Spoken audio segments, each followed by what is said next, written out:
Hindi naman umuusad. Wala naman nangyayari sa mga pinaghihirapan ko. Hindi wow! Ganito kasi yun, Mars. Eh bakit ka ba dyan napipressure? Hindi naman kontesan to para makipaghabulan ka.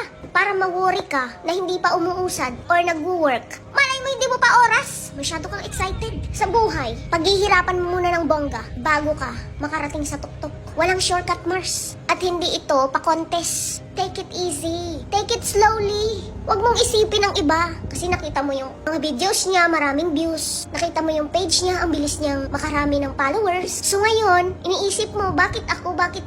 Ganito, ganyan.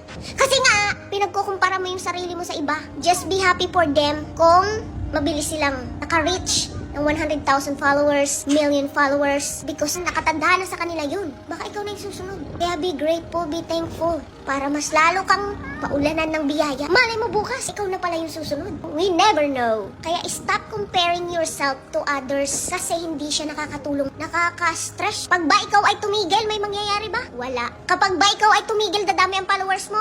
Hindi. Kapag ba ikaw ay titigil, dadami ang views mo? Wala. Kasi tumigil ka, hindi ka nagpatuloy. Kaya keep going no matter what. Because I believe in you. I believe in your talent. May talent ka, Mars. Gamitin mo yan. Sit back and relax. One day, you will get there. You just have to be patient. Char!